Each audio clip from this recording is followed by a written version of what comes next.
Charles Whitaker was known in the highest circles of finance as a ruthless man, a name spoken with both admiration and fear.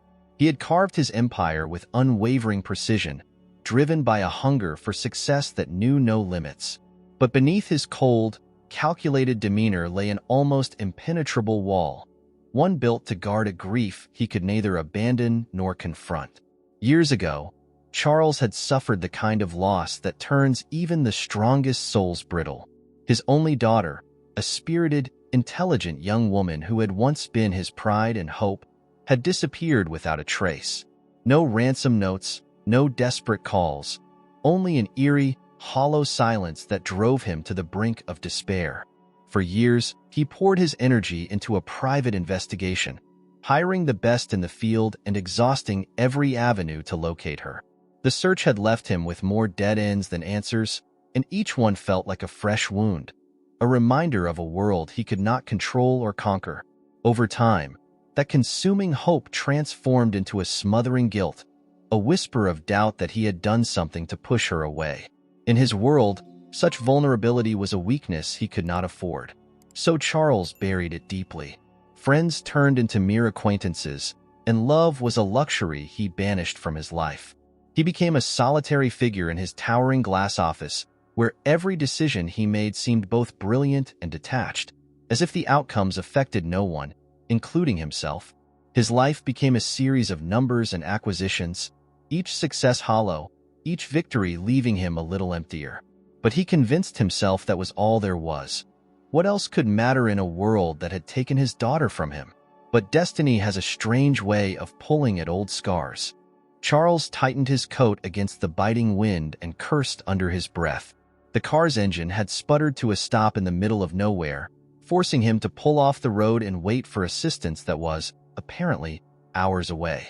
The evening sky was turning an ominous shade of gray as clouds gathered overhead, dark and foreboding, reflecting his mood perfectly. He hadn't planned to find himself on the outskirts of a rundown neighborhood on the other side of town. He was only there for an impromptu meeting with a desperate property developer seeking a loan. The area was worlds apart from his usual haunts, far from the polished skyscrapers and bustling streets of the financial district. This was a place of faded storefronts, cracked sidewalks, and forgotten buildings, where hope seemed as scarce as fortune. Rain began to pour in a thick, relentless curtain, blurring the buildings around him as Charles watched through the car window. Then, out of the misty sheets of rain, he noticed a flicker of movement by a crumbling brick wall. A figure, a child, no more than 16 or 17, leading a group of younger children across the street toward an old shelter. The girl's head was held high, a stark contrast to the weary looks on the faces of those around her. She was soaked, her hair plastered to her face, her clothes clinging to her in the wet, but there was something fierce, almost defiant, in the way she moved, shielding the children from the downpour with her arms. Despite himself, Charles watched as she led the children into the shelter, looking back once to make sure they were all inside. He saw her reach down to help a small boy, barely 5 years old, whose steps were slowed by the weight of a soaked backpack nearly as large as he was. The girl knelt, took the boy's hand, and spoke something Charles couldn't hear, but it seemed to comfort him. The boy nodded, managing a weak smile before disappearing inside the building. For a moment, Charles forgot the cold seeping into his skin or the delay in his schedule.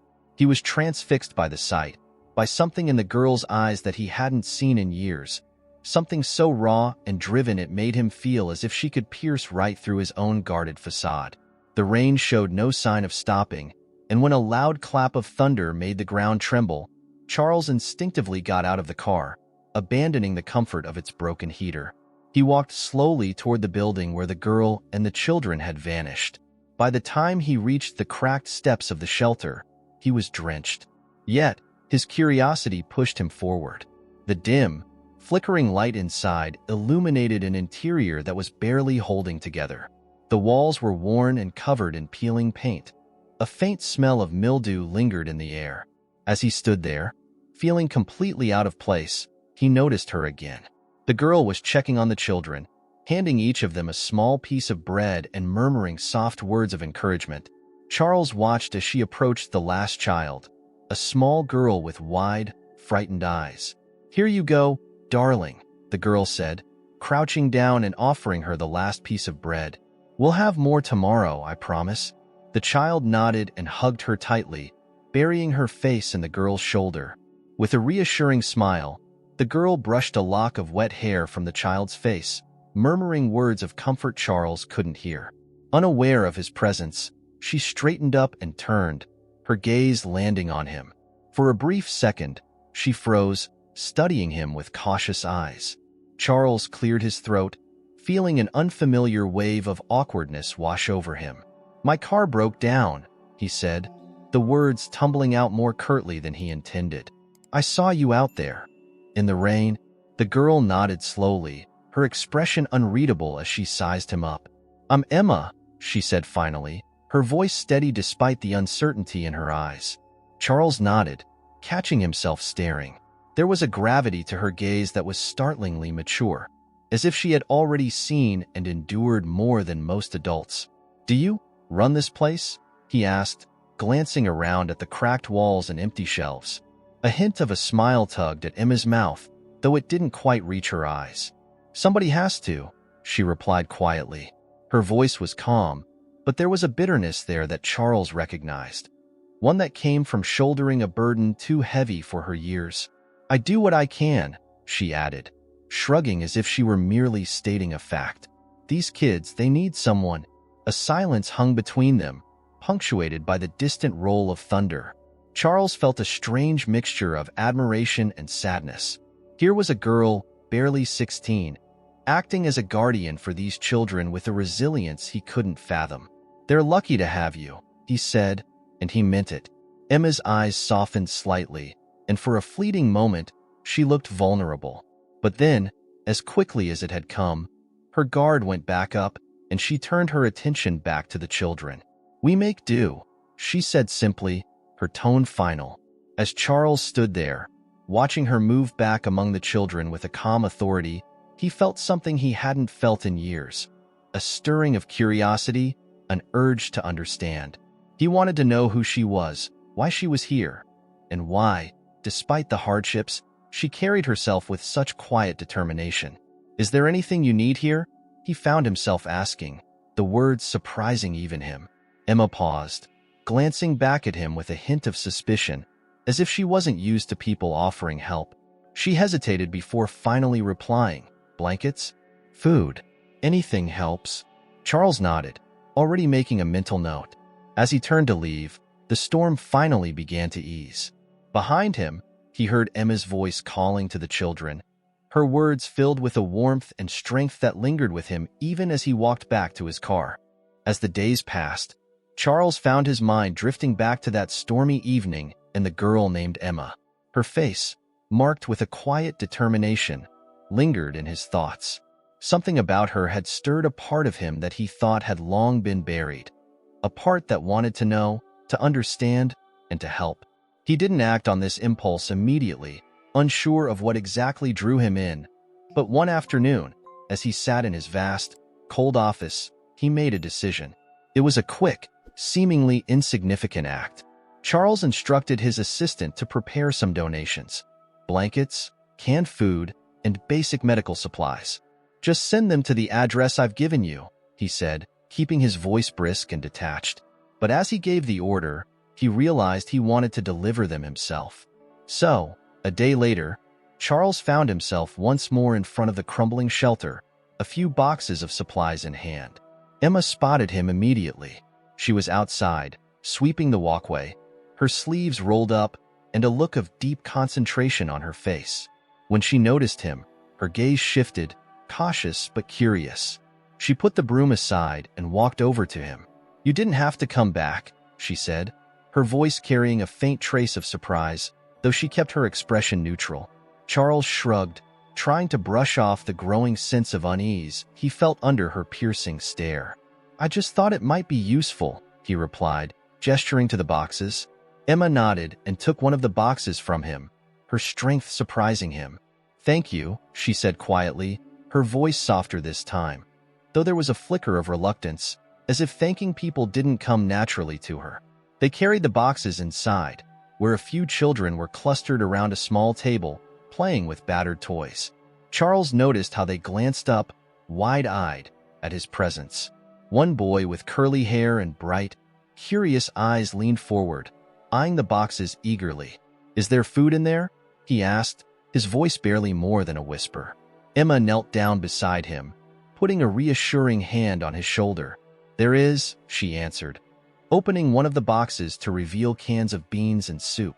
The boy's face lit up, and he looked back at Charles with something like awe. Charles felt an unexpected warmth at the boy's reaction, but Emma quickly brought him back to reality with a question. "Why are you doing this?" she asked, her tone careful, almost skeptical. The question caught him off guard. He'd grown accustomed to people who took his charity without a second thought, who saw him as a distant figure of power and money, someone whose actions never needed explaining. But here was a teenage girl, asking him to justify his motives. He hesitated, searching for the right words. "I saw that you needed help," he said at last, his voice low. Emma's gaze lingered on him, and he could see the wheels turning in her mind. "These kids," she said, gesturing to the children, "they're all I have. They've lost their families, or their parents can't take care of them. I don't let just anyone in here." There was a fierce protectiveness in her tone that surprised him. She was making it clear. This was her world, her responsibility. Charles nodded slowly. "I'm not here to change anything," he assured her, and to his surprise, he meant it. "Just to help, if you'll let me." Emma seemed to consider this, her expression softening, though her eyes held a trace of wariness. After a moment, she nodded. "Fine," she said, a hint of a smile playing at the corners of her mouth. "But if you're going to be around, you should know it's not always easy here." Charles nodded, a strange sense of relief washing over him as she accepted his offer. They spent the next hour unpacking the boxes and distributing the supplies among the children. Emma explained the routine she had established: basic chores, shared meals, a makeshift schooling system with books she'd managed to collect over time. It was a system built on necessity, on scraps of kindness from strangers and her sheer willpower to keep them afloat. As Charles listened, he felt a deepening sense of respect for her. Here was a girl who had created a small world of order and safety amid chaos. She didn't wait for pity or handouts. She created what she needed, what the children needed, from the ground up. He wondered how she'd come to carry such a burden at her age, how life had pushed her to step into the role of protector for so many others. Their conversations were brief, as Emma was always moving, checking on one child or another, fixing whatever needed fixing. Yet, in those small moments, Charles sensed a gradual shift in the air between them. Emma seemed to lower her guard, if only a little, and the children slowly began to accept him, too. They would sometimes run up to him, shy but curious, asking about his life or laughing at the way his expensive coat looked so out of place in their humble shelter. At one point, while he was helping Emma organize a stack of old blankets, he found himself asking her more about her story, how she'd ended up caring for all these children. She looked at him, and he could see her struggle, the way she debated whether or not to trust him. "I had someone who used to help me," she said finally, her voice quieter than he'd ever heard it. "Someone who looked out for me. But she left." There was a pain in her words that struck him deeply, a familiar ache he couldn't quite place. He wanted to ask more, to probe into this piece of her past that she'd let slip, but he sensed it was too soon. Instead, he replied, "I know what it's like to lose someone." He didn't elaborate, and Emma didn't press him. But in that silence, something unspoken passed between them. It was as if, just for a moment, they both understood the cost of loss, of enduring, of surviving in a world that had taken so much from them. When he finally left the shelter that evening, the air felt different. He glanced back at the building, its shabby walls and chipped paint standing defiantly against the night, and wondered what exactly he'd stumbled into. Yet, he felt compelled to return, as if there was something waiting there for him, something he had long forgotten he needed. The sound of children's laughter drifted out to him as he walked back to his car, and for the first time in years, Charles felt a warmth he couldn't explain, a small flicker of light breaking through the darkness he had carried for so long.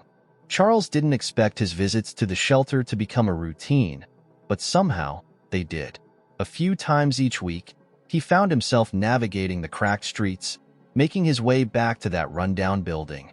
He would bring small supplies, groceries, blankets, books, and each time, he felt a strange sense of purpose that was foreign and unsettling. The children began to greet him with wide, curious eyes, some of them even rushing to help unload the boxes, their laughter and chatter filling the air. Emma watched it all, her expression unreadable, though Charles noticed that the lines of tension in her face softened, if only a little.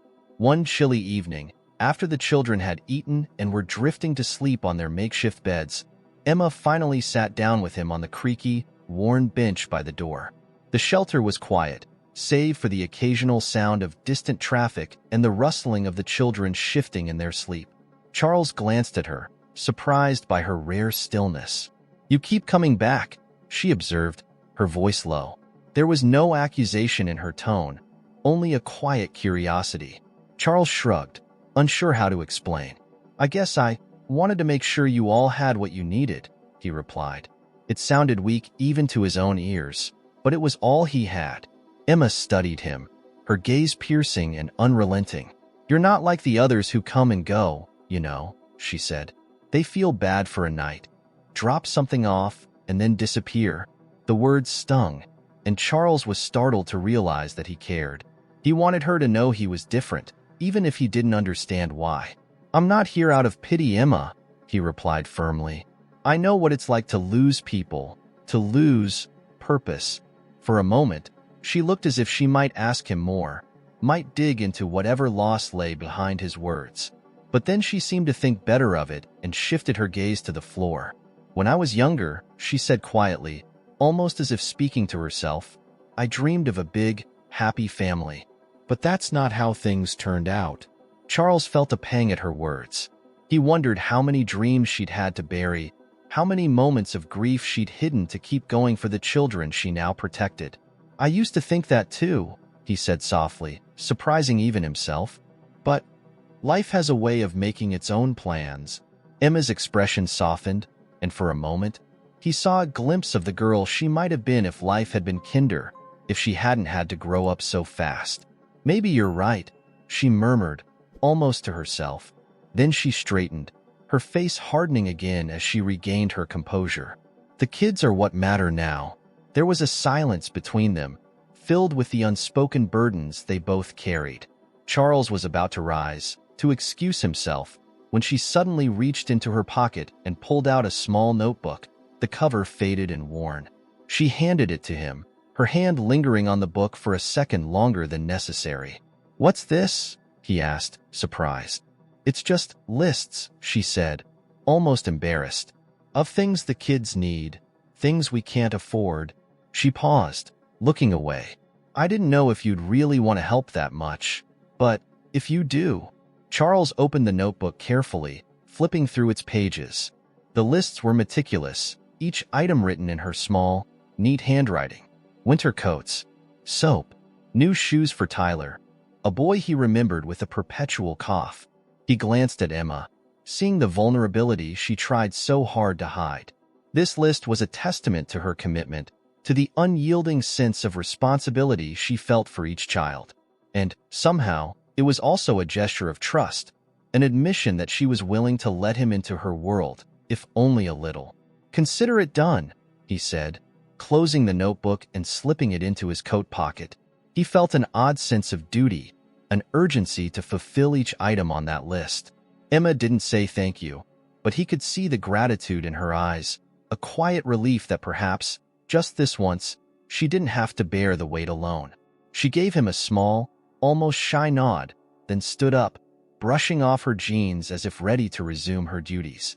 Over the next few weeks, Charles's involvement deepened. He brought more supplies, often staying late into the evening, fixing broken fixtures around the shelter, or listening as Emma described the day-to-day struggles of managing so many lives on such a thin margin. With each visit, the children grew more comfortable with him, seeking him out for help with their homework or asking him to play their makeshift games.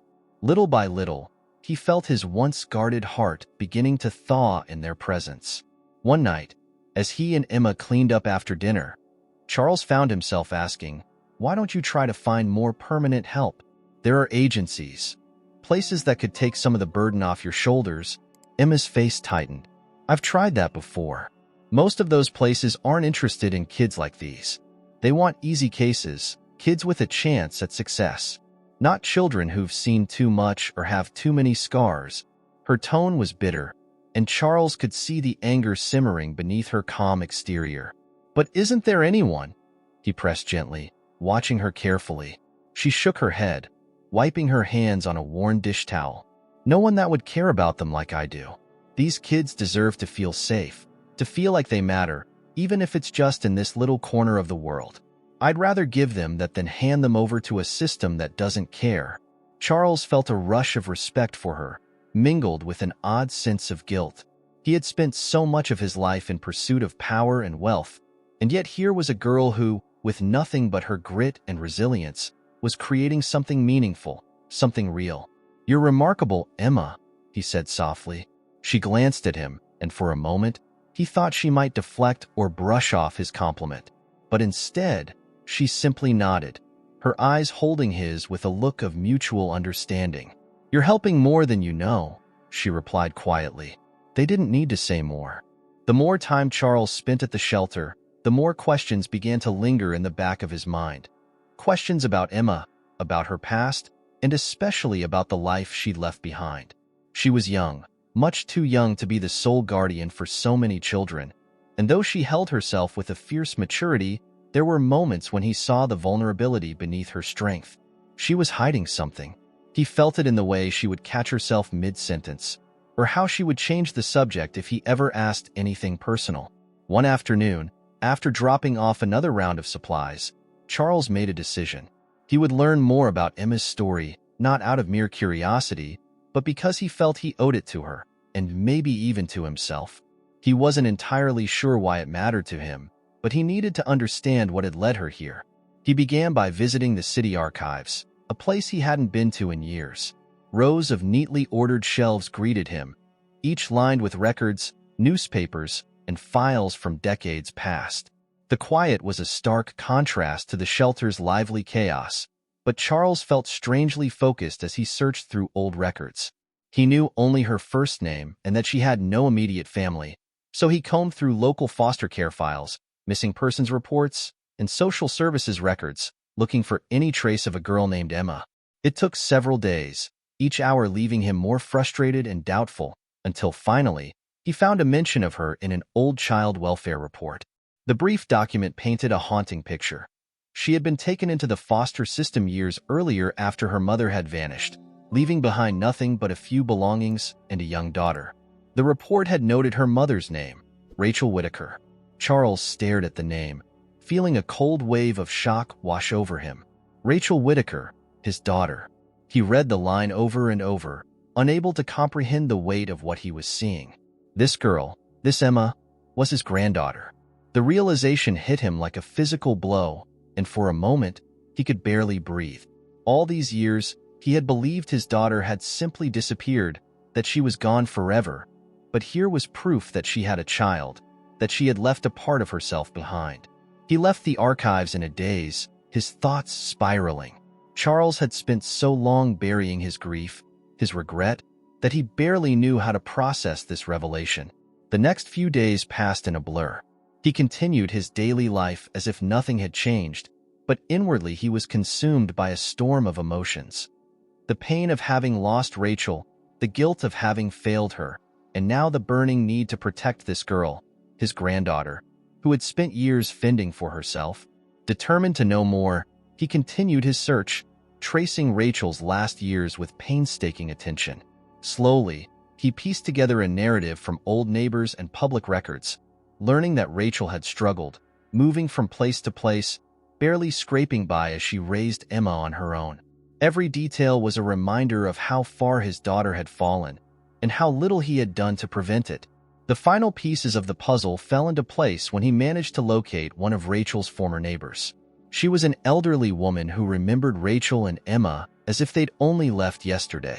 Rachel was a good mother, she told him, her voice quavering with the weight of memory. She was scared, though. said there were things from her past that she was trying to protect Emma from. And then one day they were gone, just vanished. Charles asked her if she knew anything about what Rachel might have been afraid of, but the woman only shook her head. She was a private one, that Rachel, always looking over her shoulder, like someone was after her. The woman lowered her gaze, her voice dropping to a whisper. But she loved that girl, did everything she could to keep Emma safe. Charles left the conversation feeling hollow and overwhelmed. The image of his daughter haunted by fear etched into his mind. He could hardly reconcile the strong, independent woman he remembered with the young mother who had run, always looking over her shoulder. He thought of Emma, who had been left to carry the weight of that fear, and he felt a fierce surge of protectiveness. He knew he would have to tell her the truth, to explain who he was and what he had discovered, but he dreaded the conversation. Would she resent him for not being there? Would she hate him for being part of a family she might feel had abandoned her mother? One evening, Charles found himself back at the shelter. He watched as Emma moved around the room, helping the children settle down for the night, her calm and steady presence a source of comfort for each one of them. He knew it was time. When she finished, he motioned for her to join him in the corner of the room, away from the curious eyes and ears of the children. She approached cautiously, sensing the seriousness in his gaze. Charles struggled to find the words, his throat tight with emotion, but he knew he couldn't keep the truth from her any longer. "Emma," he began, his voice quieter than he intended. "There's something I need to tell you. Something about your family." Emma's expression shifted, her guard coming up instinctively. "My family," she repeated, suspicion flashing in her eyes. Charles took a breath, steadying himself. "I've been looking into your past," he admitted. "I didn't mean to invade your privacy, but I had to know more. And in the process, I found out something about my own family. Emma, your mother was my daughter. Rachel Whitaker was my daughter." Emma's face went pale, and for a moment, he thought she might not believe him. She stared at him, her eyes wide with a mixture of disbelief and shock. Her lips parted as if she wanted to speak but couldn't find the words. "No," she whispered finally, her voice barely audible. "That's not possible." Charles reached out a hand, but she took a step back, her eyes narrowing with anger. "Why should I believe you? You were never there. My mother was all I had, and she's gone. I don't need anything from you." The bitterness in her voice stung, but Charles held his ground, knowing that she needed time to process the truth. "I didn't know, Emma. If I had known," his voice faltered, and he looked down, feeling the weight of his guilt settle heavily on his shoulders. "I failed her. I failed both of you. But I'm here now, and I want to help. I want to be there for you, if you'll let me." Emma stared at him for a long moment, her expression hard, her eyes shimmering with unshed tears. Then, without a word, she turned and walked away, disappearing into the shadows of the shelter. Charles watched her go, feeling a hollowness in his chest he hadn't felt in years, the painful realization settling in that he might have lost her before he ever had the chance to know her. The room was silent, save for the soft breaths of sleeping children, but Charles stood there, rooted to the spot, hoping that, somehow, Emma would find it in her heart to forgive him. The days after Charles's revelation to Emma were filled with a tense, brittle silence. She avoided him as much as possible, speaking to him only when absolutely necessary, and when she did, her words were clipped, distant, as if she were speaking to a stranger. The children noticed, casting curious glances between them, but even they seemed to sense that something heavy lay between the two, something they couldn't quite understand. Charles spent many evenings alone, hoping she would approach him, but she never did. When he walked into the shelter, her eyes would flicker his way before quickly shifting back, her expression unreadable. It was clear that the truth he had uncovered, her own history, had shaken her deeply, and he knew he couldn't force her to accept him. He had taken years to bury his own grief over losing his daughter, and here Emma was, bearing the shock of it in a matter of days. He could only wait, and the waiting tore at him. But even as he kept his distance, Charles was determined to learn more about the circumstances surrounding Rachel's disappearance.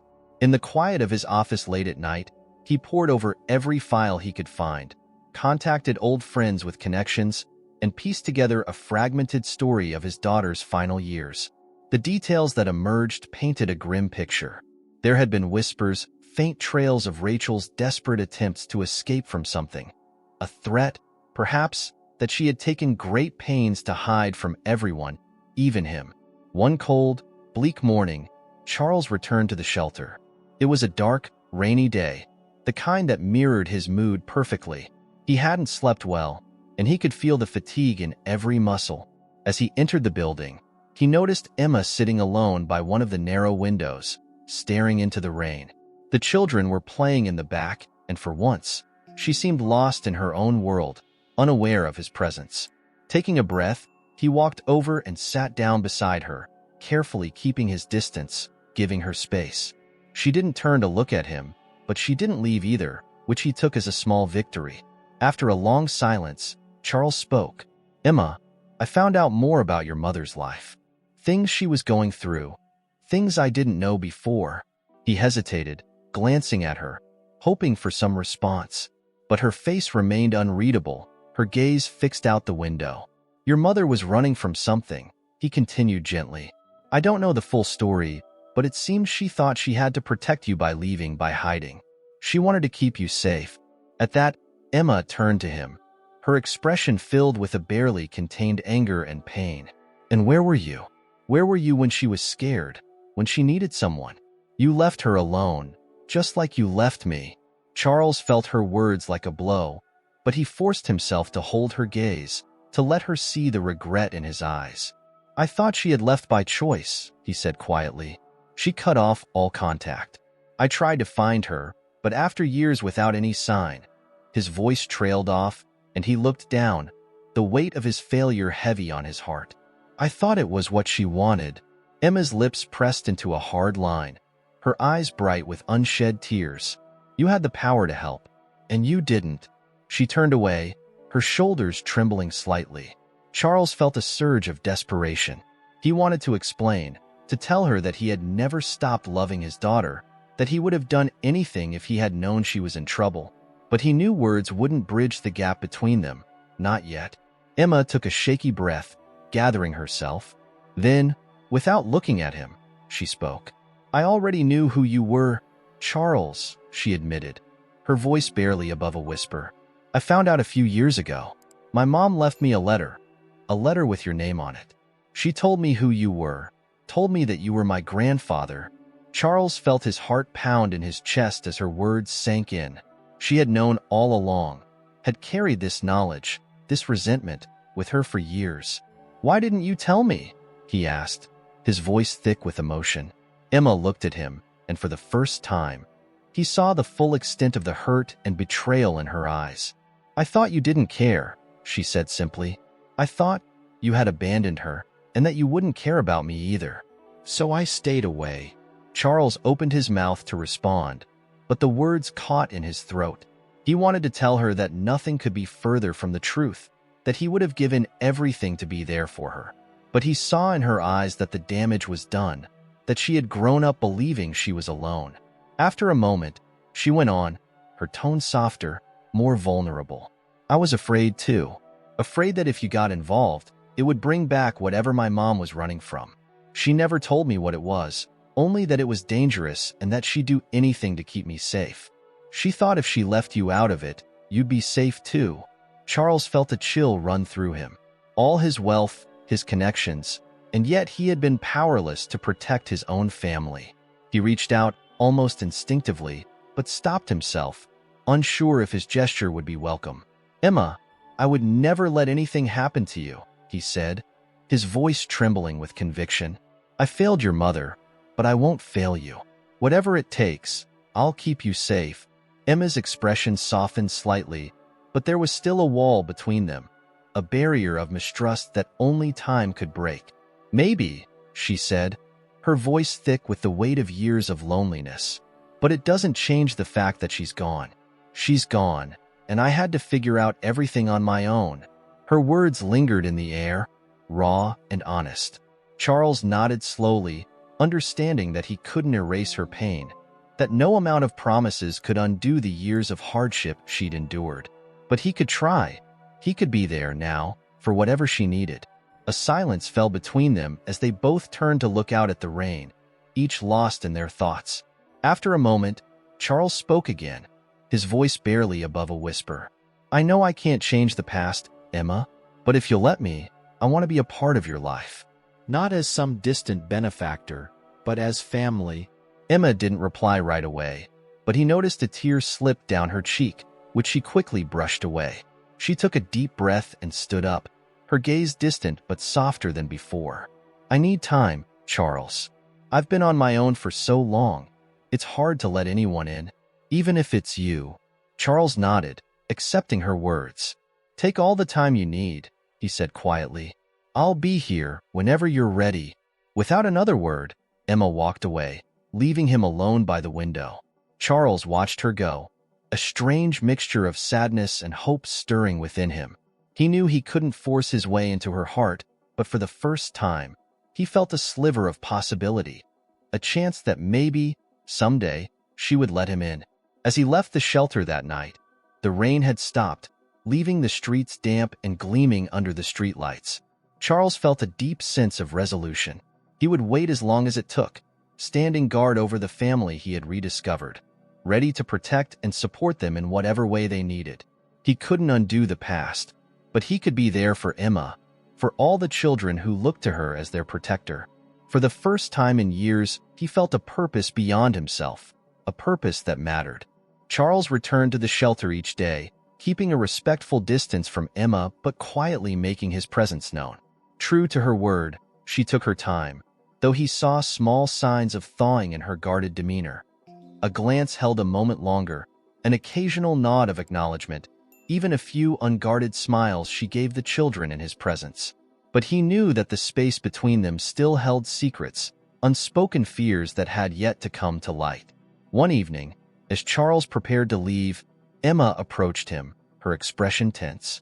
She glanced around, checking to make sure the children were busy with their evening games and conversations, then gestured for him to follow her out to the narrow alley behind the shelter.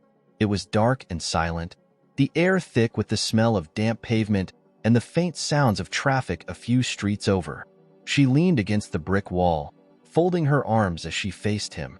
"There's something you need to know," she began, her voice low and steady. "If you're going to be a part of this, if you're really here to help us, then you need to understand why my mom left the way she did." Her face was shadowed in the dim light, but Charles could see the hesitation there, the fear she was trying to suppress. Charles nodded, bracing himself for whatever she was about to reveal. "I'm here, Emma," he said softly. "Whatever it is, you can tell me." She hesitated, glancing away before finally meeting his gaze. "Before she disappeared, my mom was scared. She was hiding from someone she said was dangerous. She never told me who, only that we had to stay hidden, that I shouldn't talk about her to anyone." Charles felt a chill crawl down his spine, the sense of a shadow stretching from the past into the present. "Do you have any idea who it might have been?" he asked, his voice barely above a whisper. Emma shook her head, her expression pained. "She didn't tell me much, but there were moments when she'd get this look, like she was remembering something terrible. She'd get quiet, just staring at the door, as if she thought someone was going to walk in at any moment.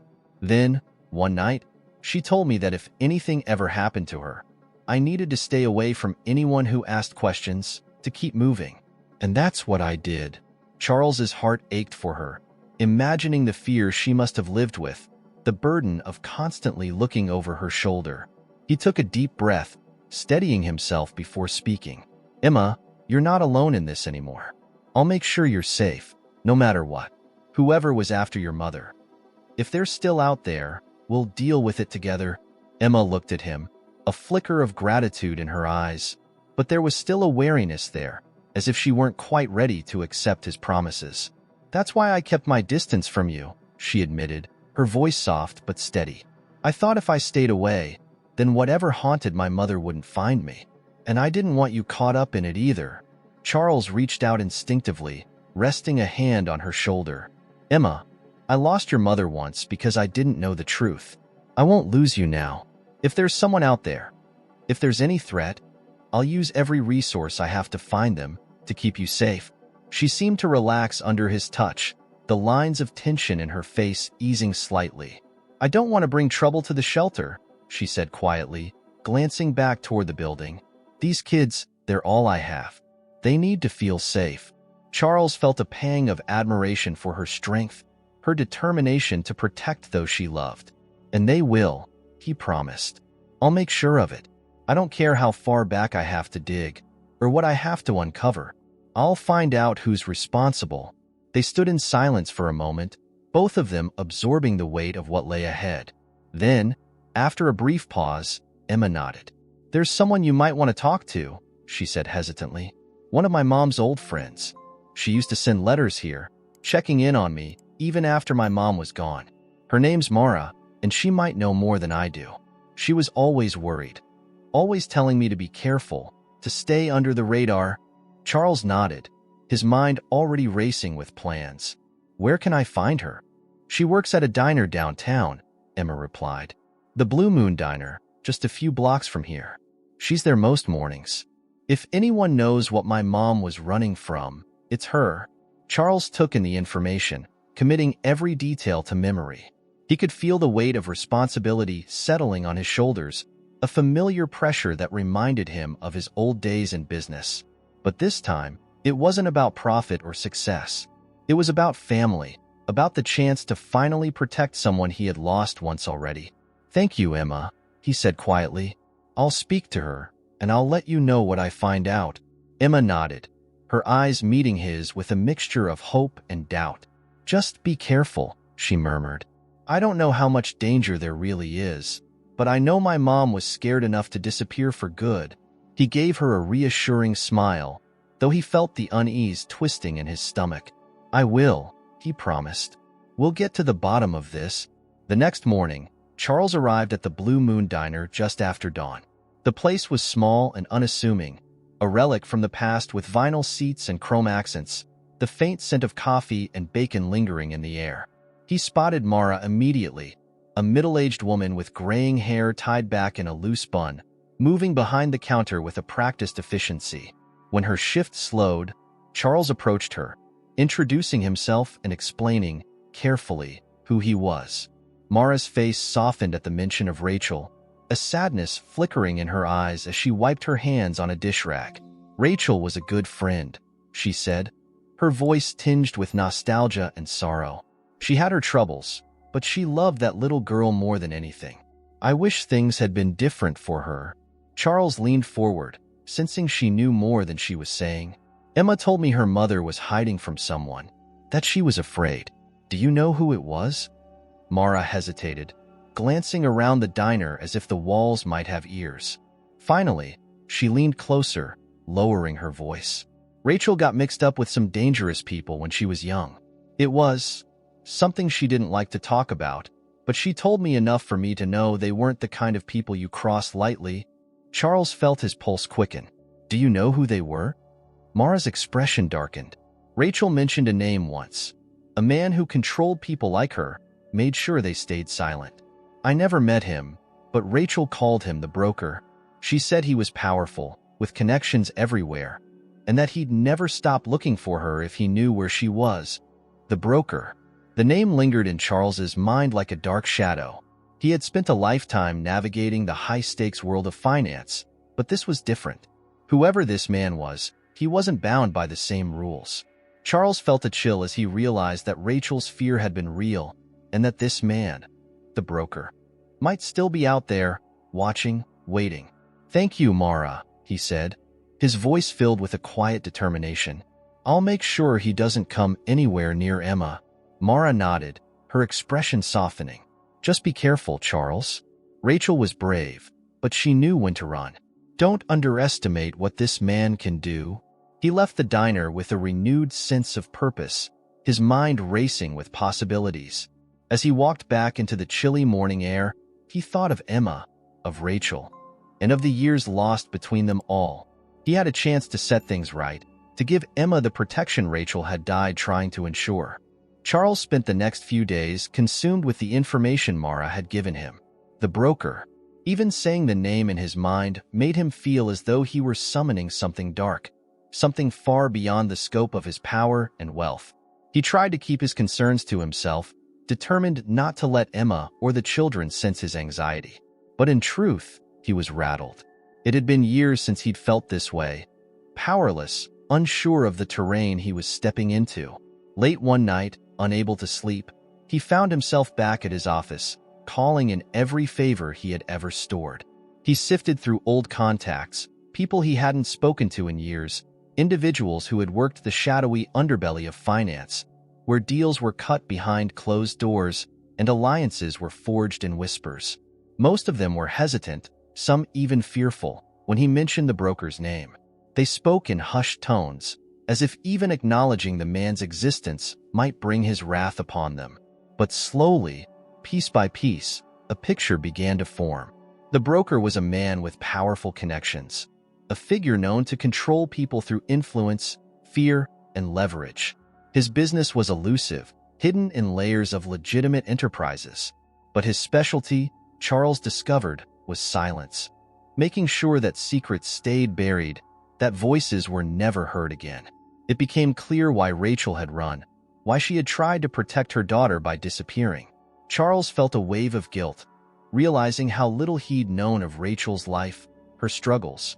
He had built an empire on his ability to assess risk, to forecast outcomes, and yet he had failed to see the danger lurking within his own family. Now, with Emma, he had a second chance.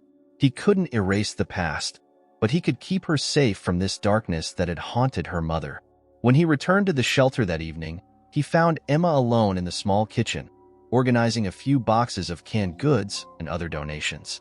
The children had already gone to bed, and the only sound was the quiet hum of the refrigerator and the soft rain tapping against the window. Emma looked up when he entered, her face cautious but softer than before. She seemed to have sensed his preoccupation over the last few days, the way he'd been watching over her with renewed intensity. "Did you find out anything?" she asked quietly, her voice barely above a whisper. It was a question layered with fear and hope, and Charles could see that she was bracing herself for whatever answer he might give. He nodded, taking a slow breath as he moved to sit across from her. "I did," he replied, his tone gentle but firm. "Your mother was right to be afraid. There was someone after her, a man she only referred to as the broker." Emma's face paled slightly, and her fingers clenched the edge of the table. "The broker," she repeated, as if testing the weight of the name herself. "So, he's real." Charles reached out, resting a hand on her clenched fist, feeling her tension beneath his fingers. "Yes, he's real. And he's dangerous. But I've taken steps to make sure he won't find you. I have people watching the shelter, people I trust, to make sure that if anyone comes looking, we'll know before they get close." Emma's eyes softened as she looked down at his hand, her expression a mixture of relief and lingering fear. "My mom. She gave up everything to protect me from him. I can't just sit here and let you take on that risk, Charles. I won't drag you into her past." But Charles's gaze was steady, unwavering. "You're not dragging me into anything. You're my family, Emma. I should have been there for her, and I wasn't. I won't make that mistake with you." He could see her wrestling with his words, the fear and guilt fighting with her need for protection, for connection. "You don't have to carry this alone anymore." Emma swallowed, blinking back the tears that were beginning to form in her eyes. She looked away, her face shadowed with the weight of everything she'd held onto for so long.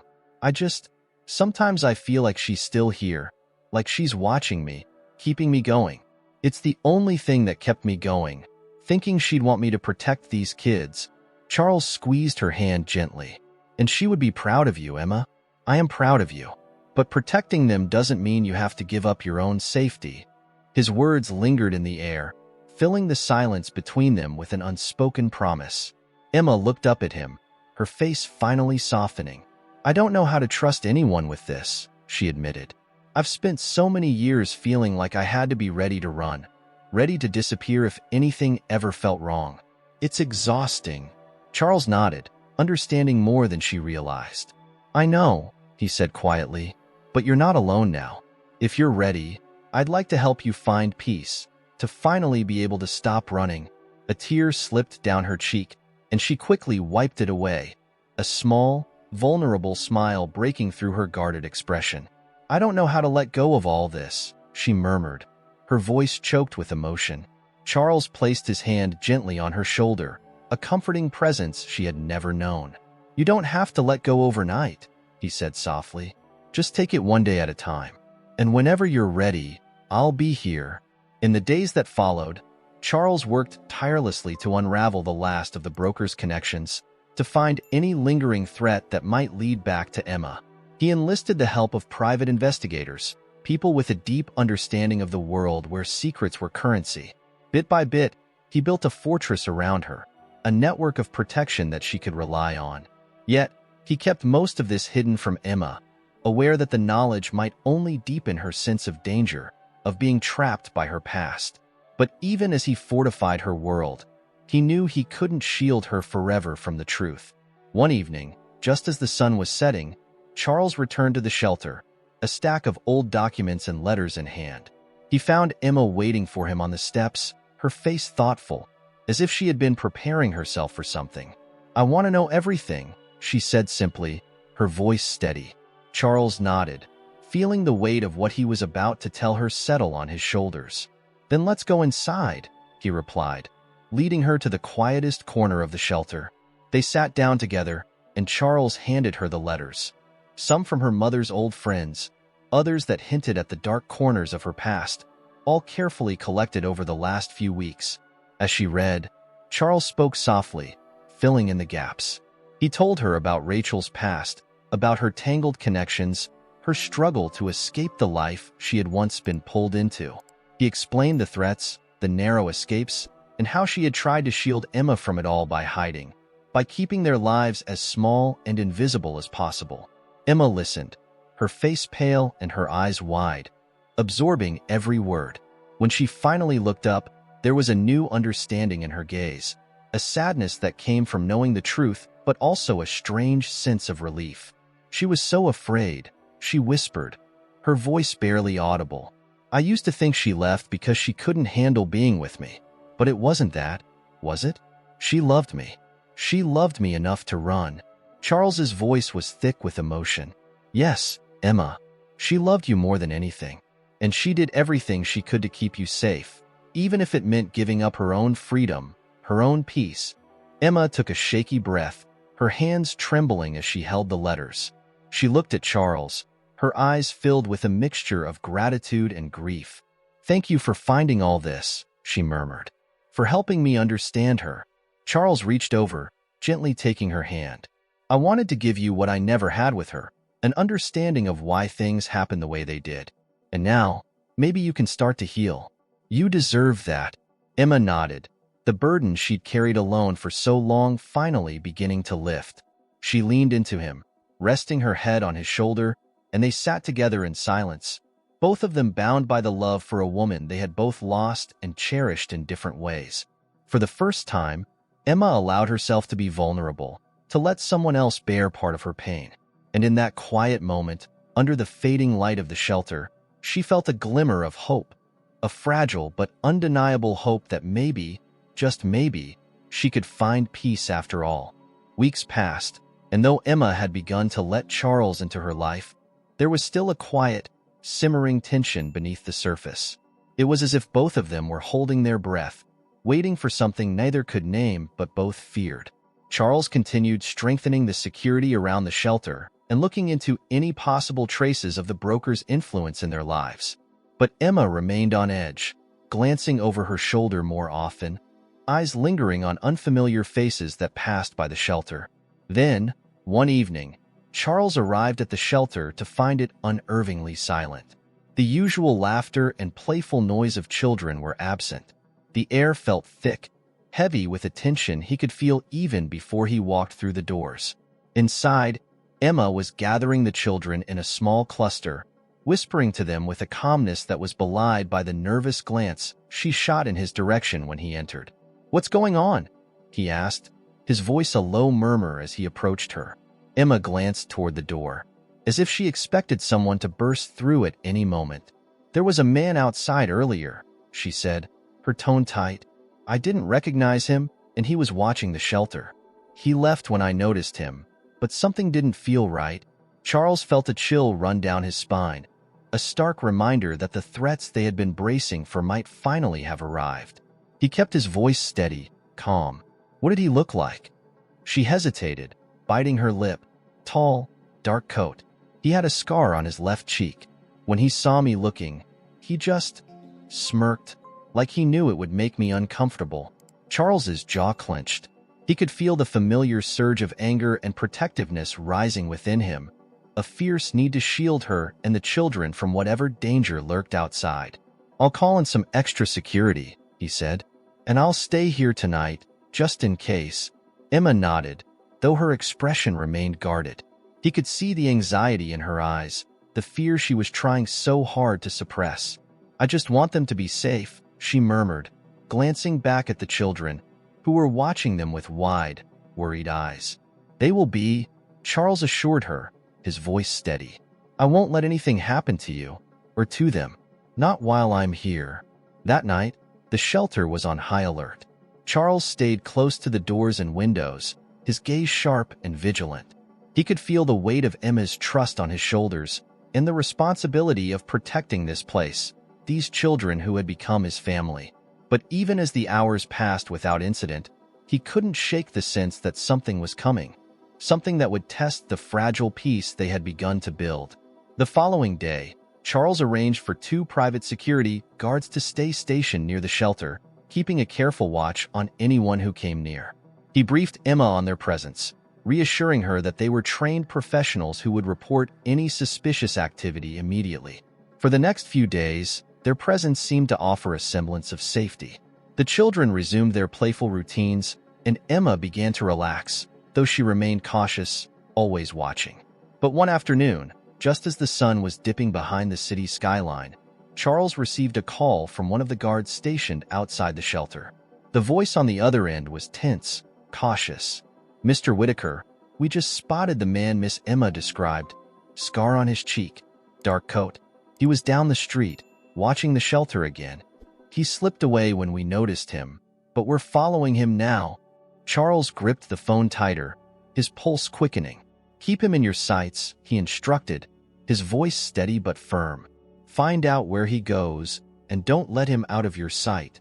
After a tense half-hour, the guard called back. We tracked him to a run-down building in the industrial district. He slipped inside, and it looks like it's being used as some kind of headquarters. There are others there. Seems organized, like they've been here a while. Charles felt a surge of dread. This was no random threat.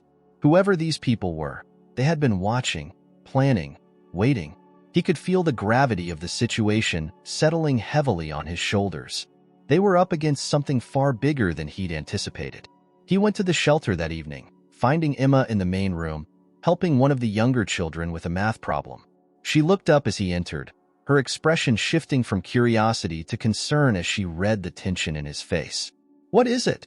she asked, her voice steady but edged with worry. Charles didn't want to alarm her, but he knew there was no use in hiding the truth. The man who was watching the shelter, he's part of something larger, something organized. My security tracked him to a building where others were gathered. I think they've been watching for some time. Emma's face paled, and he saw the fear flicker in her eyes. So they know where I am, she whispered, her voice trembling despite her efforts to keep it steady. Charles took a step closer, his gaze intense and unwavering. Yes, but I'm not going to let them get anywhere near you or the children. He hesitated, feeling the weight of his next words. But I need you to trust me, Emma. We may have to leave the shelter temporarily to keep everyone safe. Emma looked around the room, her eyes lingering on each child, the place she had built, the life she had created from nothing. Leaving, even temporarily, would be tearing her away from the only stable ground she had ever known. But he saw the resolve harden in her gaze as she nodded, understanding the reality of the situation.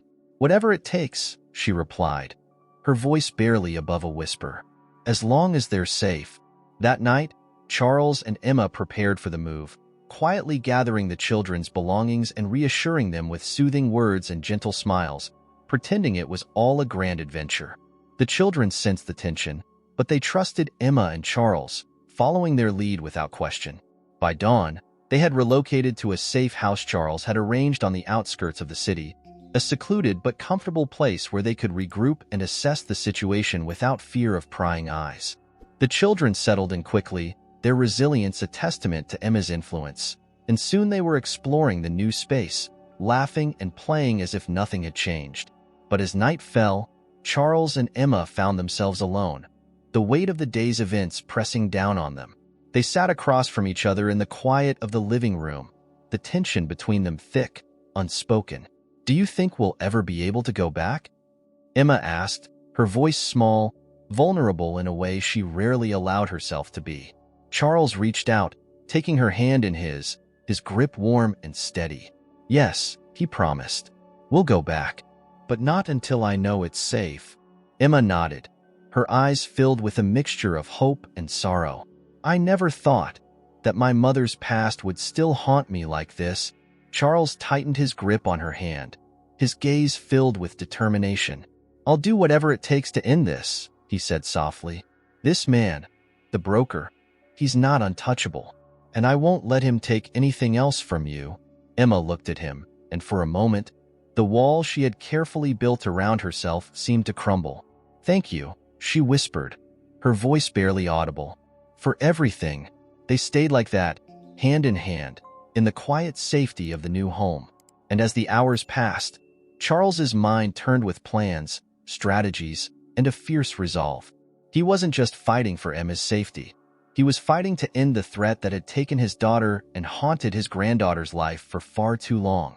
And this time, he would not fail. The final confrontation came sooner than either of them expected. Charles's network of contacts had worked tirelessly, scouring records, following leads, and finally, they uncovered a critical piece of information. The broker had plans to leave the country in less than a week. This was the only window they would have, the last chance to confront the man who had caused so much suffering. It was a risky move, but Charles knew that if they didn't act now, Emma might never be free of the threat shadowing her life. The night before their planned operation, Charles sat with Emma in the quiet of the safe house. The children were asleep, and the house was enveloped in an uneasy silence. He had told her everything about the plans, the risks, the finality of what they were about to do. Emma had listened, her face pale but resolute, her eyes never wavering. "I want to be there," she said quietly when he finished. "I need to see him, to know it's over." Charles's first instinct was to tell her no, to protect her from the danger of facing the broker. But as he looked at her, he saw the strength in her eyes, the need to take control of the past that had haunted her for so long. He nodded, reluctantly agreeing. She had earned this. The following evening, Charles and Emma arrived at the abandoned warehouse where the broker was rumored to be hiding. Charles had called in his most trusted allies, men and women who had served him loyally for years. They would keep watch on the perimeter, ensuring that no one left the building once they entered. Emma stayed close to Charles, her face set with a determination he hadn't seen before, her steps steady as they moved through the shadows. Inside, the warehouse was dark, its vast, empty space filled with the scent of metal and dust. They moved cautiously, scanning the dimly lit corners for any signs of movement. And then, from across the room, a low, mocking voice echoed through the silence. Well, Mr. Whitaker." The voice sneered, cold and amused. "I've heard so much about you." A figure stepped out of the shadows, a tall, thin man with a scar running down his left cheek, his eyes gleaming with a sinister confidence. The broker. He looked from Charles to Emma, his gaze lingering on her with an unsettling interest. Charles felt a surge of anger rise within him, but he kept his voice calm, controlled. "It's over," he said firmly, his tone leaving no room for negotiation. "You've taken enough. My daughter, my granddaughter's peace. You don't get to take anything more." The broker laughed, the sound harsh and grating. "You think this ends here, Charles?" he taunted. "You don't understand the world I come from. People like me, we don't disappear. We're part of the system. You cut off one head, and two more will rise to take its place." Emma stepped forward, her face pale but steady, her voice laced with defiance. "You took my mother from me," she said, her words trembling with a mixture of rage and sorrow. "You took everything she had, everything she was. I'm not afraid of you anymore." The broker regarded her with a cold, calculating gaze, his smirk never fading. "Fear," he replied. "Fear is what keeps people alive. Your mother understood that, at least at the end." Charles clenched his fists, his patience at its breaking point. He could feel the weight of his promise to Emma, the responsibility to end this once and for all. He took a step closer, his eyes locked on the broker. "It ends now," he repeated, his voice a steely whisper. "I've made arrangements. Every asset you control, every connection you have, it's all being dismantled as we speak. You're finished." For the first time, a flicker of uncertainty passed over the broker's face. Charles could see the gears turning in his mind, the dawning realization that he was outmatched, that Charles was serious. The broker took a step back, his confidence faltering. "You think I'm the only one?"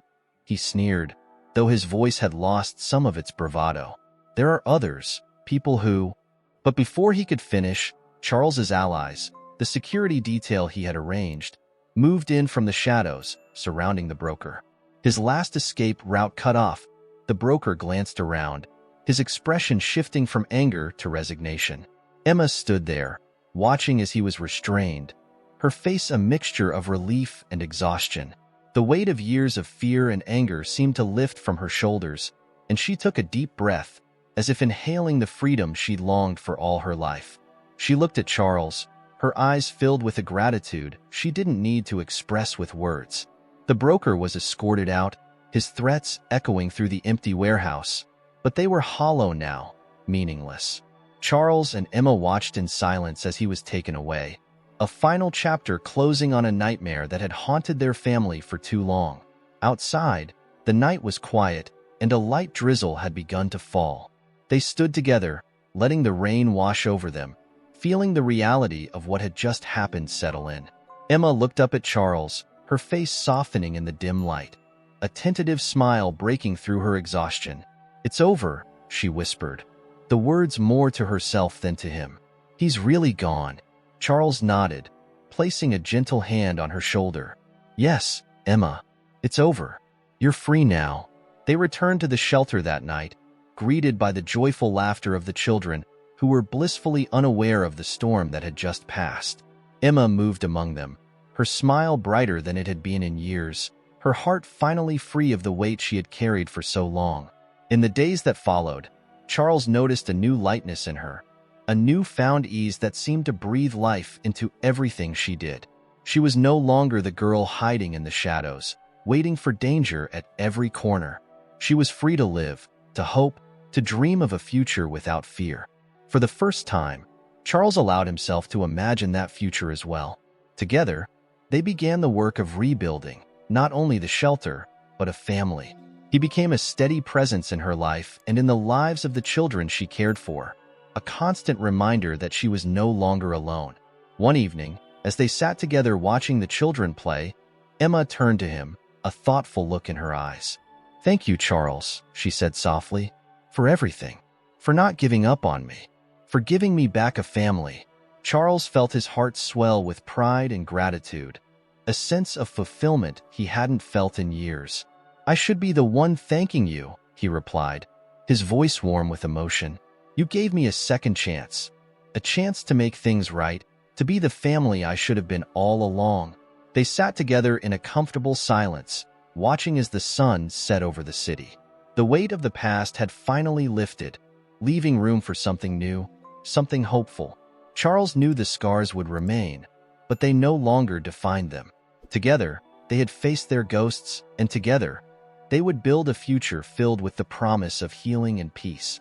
For the first time in years, they were free. And this time, Charles knew they wouldn't waste a single moment.